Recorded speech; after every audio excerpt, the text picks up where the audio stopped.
while physically present is not uncommon, but the seva activities of the institutions created by Baba are increasing day by day despite him not being with us physically.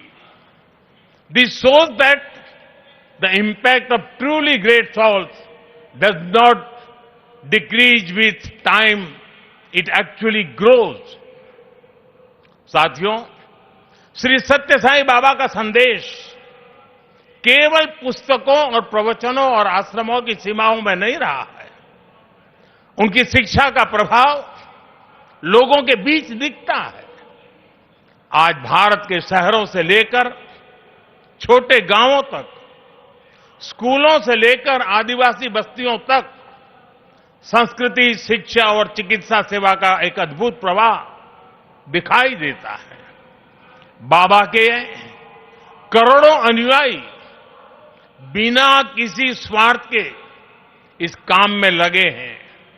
मानव सेवा ही माधव सेवा है, ये बाबा के अनुयायियों का सबसे बड़ा आदर्श है। उन्होंने ऐसे कई विचार हमें सौंपे जिनमें संवेदना, कर्तव्य, अनुशासन और जीवन दर्शन का सार मिलता है। वो कहते थे, help ever, hurt never, less talk, more work. हम सभी के मन में आज भी श्री सत्य साई बाबा के ऐसे जीवन सूत्र गूंजते रहते हैं। साथियों, साई बाबा ने अध्यात्म का उपयोग समाज और जन कल्याण के लिए किया। उन्होंने इसे निष्काम सेवा, चरित्र निर्माण और मूल्य आधारित शिक्षा से जोड़ा। उन्होंने किसी मत या सिद्धांत पर अपनी शक्ति नहीं लगाई। उन्होंने गरीबों की सहायता की और उनके दुखों को दूर करने के लिए कार्य किया। मुझे याद है, गुजरात के भूकंप के बाद पीड़ितों को राहत पहुंचाने में बाबा का सेवा दल और सारे सेवाव्रती आगे की पंक्ति में आकर के खड़े हो गए थे।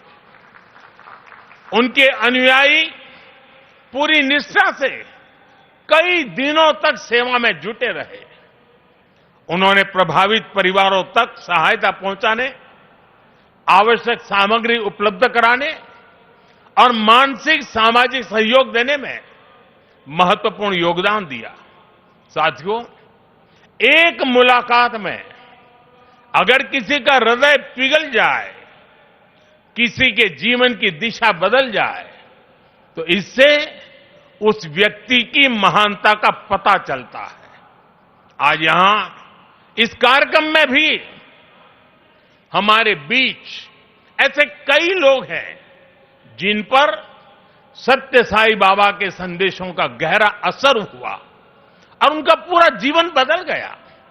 साथियों, मुझे संतोष है कि श्री सत्य साई बाबा की प्रेरणा से